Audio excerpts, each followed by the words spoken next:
안녕하세요. 호주경제TV의 리치입니다.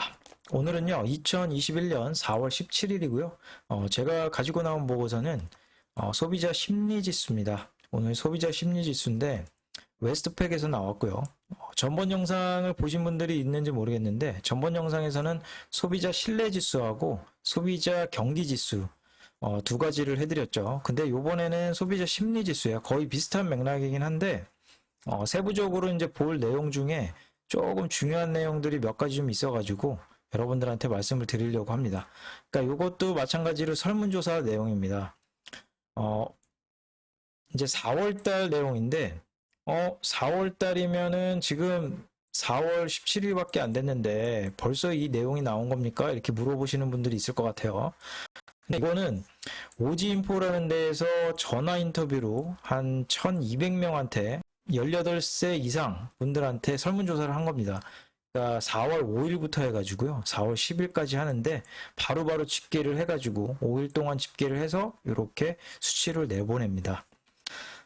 그러니까 4월이 끝나기 전에 이렇게 보고서가 나옵니다.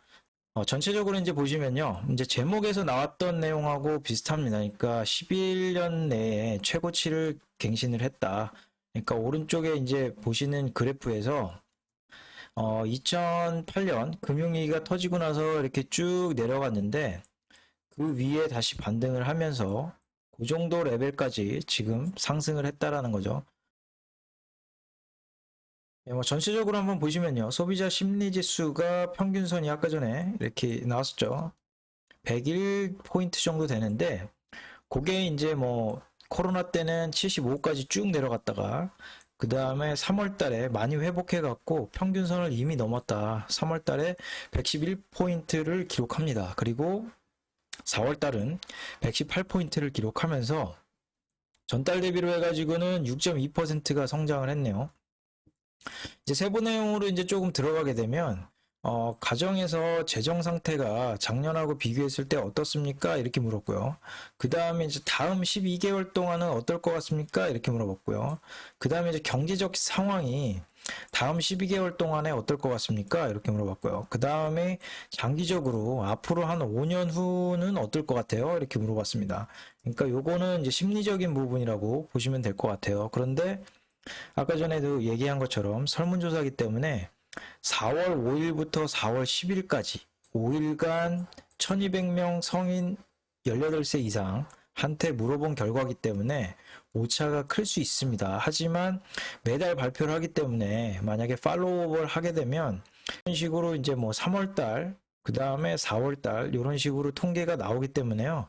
이렇게 오차가 격차가 좀 줄어든다라는 거 그런 걸 좀 알 수가 있겠죠. 그러니까 전체적으로 이제 봤을 때 재정 상태라든지 경제적으로 상당히 평균선 위쪽에 있다라는 것을 알 수가 있습니다. 특히나 경제적인 상황은 평균선을 훌쩍 넘었습니다. 그러니까 일자리라든지 뭐 수입이라든지 뭐 경제적인 상황이 좋을 것 같다고 생각하고 있는 사람들이 많다고 보시면 좋을 것 같아요. 다음은 뭐 호주인들의 소비 경향을 조금 볼 수가 있을 것 같아요. 그러니까 뭐 집에 가전이라든지 가구라든지 생활용품이라든지 이런 거를 사야 할 시기인가요? 이렇게 물어봤습니다. 이게 이제 평균적으로 한 126포인트 정도 돼요. 그게 4월 달에 123포인트를 기록하면서 뭐 전달 대비해서도 한 0.2% 정도 낮아지긴 했지만 평균적인 선에 위치하고 있다는 걸 알 수가 있습니다. 그만큼 소비 성향이 많이 떨어지진 않았다. 이렇게 판단하면 좋을 것 같아요. 그 다음에 이제 부동산 심리 지수를 알아볼 수가 있는데 지금 집 사야 될 시기인가요? 이렇게 물어봤습니다. 평균적으로는 한 119포인트 정도 되는데 4월 달에 한 107포인트를 기록하면서 전달 대비해가지고 마이너스 한 7.9%를 기록을 했습니다. 그러니까 3월 달에 느꼈을 때하고 4월 달에 집을 사야 하는지 그 심리가 조금 낮아졌다라고 느끼면 될 것 같습니다. 그리고 주택 가격 예상인데요. 앞으로 주택이 어떻게 될 것 같냐 이렇게 물어봤을 때 평균적으로 한 124포인트 정도 되는데 그게 이제 4월 달에 163포인트를 기록하면서 여전히 집값에 대한 기대가 굉장히 높다. 그러니까 가격 상승의 여지를 남겨주고 있다라는 거죠. 예, 다음 뭐 부동산 심리 지수를 하나 더 다른 데에서 나온 걸 보여드릴게요. 요거는 이제 뉴스에서 이제 제가 보여드렸던 내용인데 ANZ 뱅크하고 부동산 협회에서 나온 보고서 내용입니다. 그러니까 소비자 심리 지수가 2017년을 고점을 넘었다라는 거, 그걸 이제 알 수가 있죠. 그러니까 고점을 넘게 되면 이제 올라갈 수 있는 여력보다는 내려갈 소지가 더 많다라는 걸 알 수가 있죠. 그러니까 이 보고서에서 나온 대로 3월 달이 정점이었다. 그러니까 집을 사야 될 시기입니까? 이렇게 물었을 때 116포인트를 기록했고, 그 다음에 4월 달에 107포인트를 기록을 하면서 집 사기가 좀 부담스럽다라고 느끼고 있다라는 거겠죠. 그러나 주택 가격 상승에 대한 기대는 어느 때보다 굉장히 높다라고 볼 수 있을 것 같습니다. 보고서 내용으로 좀 돌아와가지고요. 몇 가지 포인트만 제가 좀 찝어드리면, 두 가지 정도가 이제 심리적으로 압력이 발생할 수 있다고 나오는데, 첫 번째로는 이제 잡키퍼 프로그램이 이제 종료가 됐다라는 거고요. 그 다음에 이제 두 번째로는 이제 접종이 이제 좀 지연되고 있어서 그게 이제 좀 문제가 있다라는 거. 그러니까 아스트라제니카가 50세 이상은 이제 접종을 못하도록 금지를 시켰죠. 아무래도 이제 부작용이 나오다 보니까 그거가 조금 이제 심리를 자극할 수 있다. 그러나 이제 전반적으로는 그렇게 크게 문제가 되지 않는다. 뭐 산업계라든지 고용이라든지 뭐 주택 뭐 이런 쪽도 마찬가지로 크게 문제가 되지 않는다라는 걸 알 수가 있습니다. 예, 오른쪽에 이제 보고서 내용 중에요. 조금 눈여겨볼 만한 게 있는데 2009년 9월 당시에 3% 정도의 기준금리가 있었는데 심리적으로 꽤 괜찮은 레벨에서 금리 인상을 한 1.5% 정도 하니까 이 심리 지수가 25%까지 내려갔다라는 걸 알 수가 있습니다. 그러니까 이 정도 레벨 선이면 현재 금리 인상을 할 정도의 레벨이 아닌가 이렇게 생각이 되네요. 그렇지만 호주 중앙은행은 적어도 2024년까지 0.1%를 유지를 할 거다라고 예상을 하고 있습니다. 그러니까 안심하세요. 이렇게 보고서가 나온 거네요. 그러니까 뭐 전체적인 내용은 아까 전에 말씀드린 내용하고 거의 흡사하고요. 굉장히 좋다.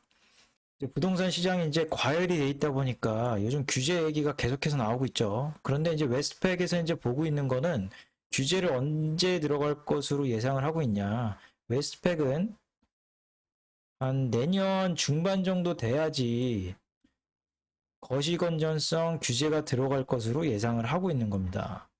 그러니까 다른 데에 비해서는 조금 늦죠. 네, 아무튼 그렇게 보고 있다고 하네요. 네, 규제에 대한 얘기가 나와가지고 내셔널뱅크에서도 이제 보고서 내용이 나온 게 있습니다. 그러니까 규제에 대해서 이제 전반적으로 나왔는데 어떻게 이제 보고 있는지를 보고서 내용을 말씀을 드릴게요. 예, 다음은 이제 중앙은행이 위험한 대출을 어떻게 보고 있는지를 좀 나타내는데요. 이 통계 자료를 보시면 신규 모기 대출이 전체적으로 LVR 90 이상인 게 그러니까 한 10% 정도가 이제 넘었다라는 걸 볼 수가 있고요. 실거주자는 이제 뭐 한 13% 정도. 그 다음에 이제 투자형 부동산 같은 경우는 살짝 올라오기 시작했다. 그렇지만 이제 밑에 보시는 대로 이게 원금하고 이자하고 같이 갚고 있기 때문에 이자만 상환하는 게 아니지 않느냐. 그래서 더 건전하다. 그러니까 예전하고 지금하고 비교하지 마라. 그렇게 지금 이제 보고 있는 것 같습니다.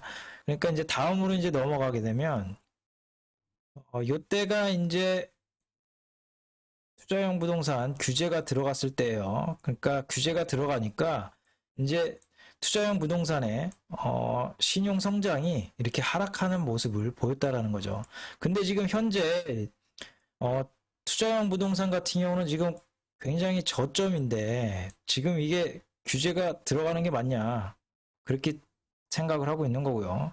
제가 신용 성장을 보여드렸죠. 이거는 이제 전체적인 게 아니고 이제 실거주자용만 이제 모기 대출이 이제 승인한 걸 봤는데 그게 이제 한 217억 달러에 육박한다. 그러니까 전체적으로는 268억 달러를 기록을 했죠. 전달에. 주택 가격이 이제 상승세가 이렇게 나타나는데 예전에도 이렇게 상승세를 보였다. 근데 예전처럼 이렇게 고점은 아니다, 아직. 그걸 이제 나타내기 위해서 이 그래프를 가지고 온 겁니다. 그 다음에 이제 이것도 마찬가지로 고점이 2017년, 그때 이제 한창 정점이지 않습니까? 그러니까 전체적으로 이제 까만색 이게 봤을 때, 이 정점을 다시 이제 올라오고요. 그 다음에 내려갔다가 다시 이제 올라왔는데, 요 기껏 해야지 이게 한 5.6% 정도 오른 수준이다. 그러니까 규제가 들어가는 게 맞냐? 요걸 이제 나타내는 거겠죠? 예, 다음 보실 그래프는요, 얼마나 사람들이 빌릴 수 있는 여력이 높아졌는지를 좀 알 수 있을 것 같아요. 그러니까, 예, 산정한 기준을 어떻게 잡았냐면, 이제 평균적으로 커플들이 집을 구매하는 경우가 많은데, 이 평균적인 연봉으로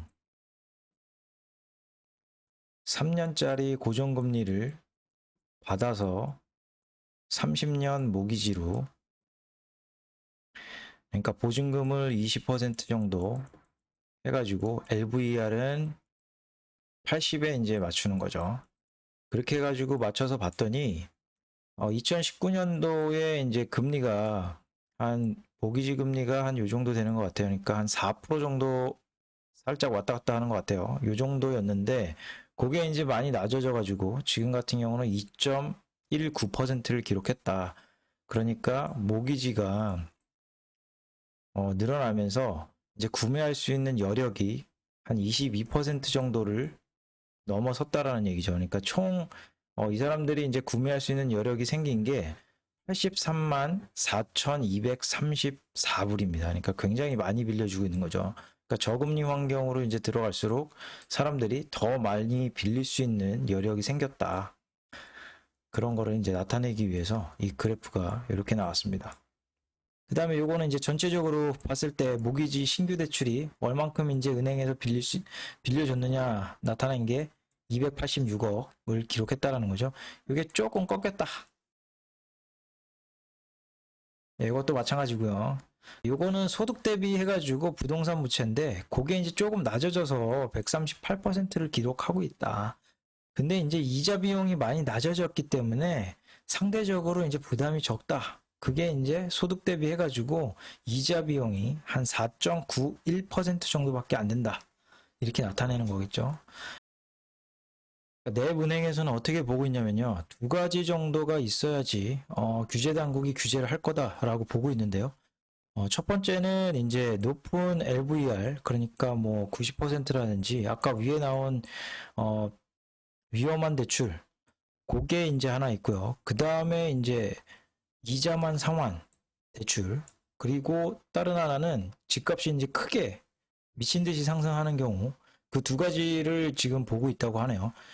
그리고 이거는 이제 뭐 올해 하반기 정도 되면은 이 규제가 들어갈 것으로 예상을 하고 있는 것 같습니다.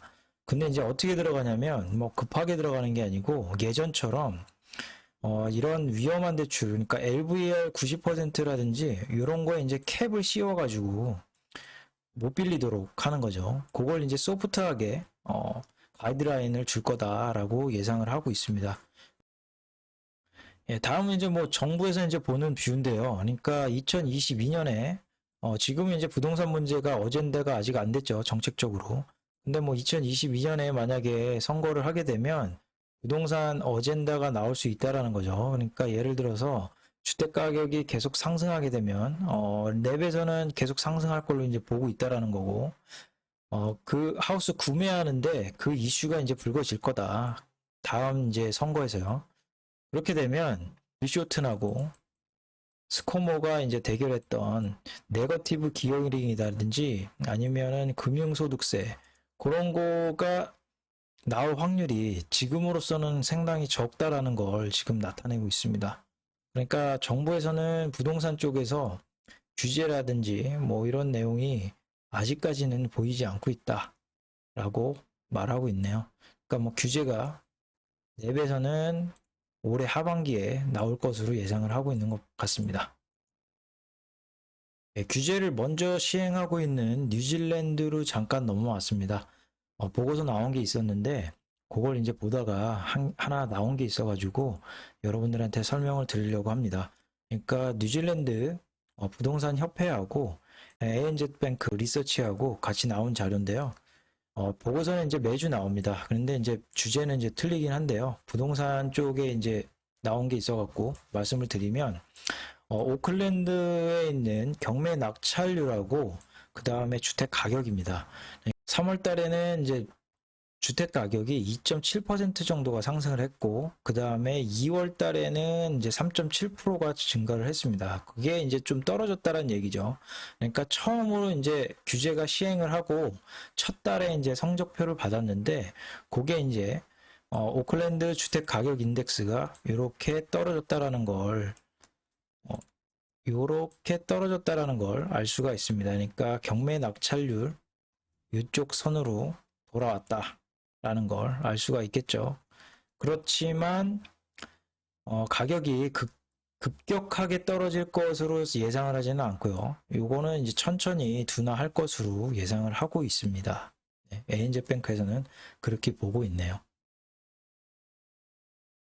이 보고서는 뭐 예전에 한번 보여드렸던 보고서인데요. 3월 26일 날 보고서고, 그 다음에 이제 규제 들어가기 전에 보여드렸던 보고서입니다. 그러니까 주택 가격이 이제 규제가 들어가고 나서 어떻게 이제 예전하고 신규하고 어떻게 바뀌었는지를 이제 나타내는데, 요게 조금 더 낮아질 거라고 이렇게 보고 있는 거죠. 그러니까 규제가 시행이 되고 있으니까 요게 조금 이렇게 낮아져 갖고 이런 식으로 갈 거다라고 보고 있는 겁니다.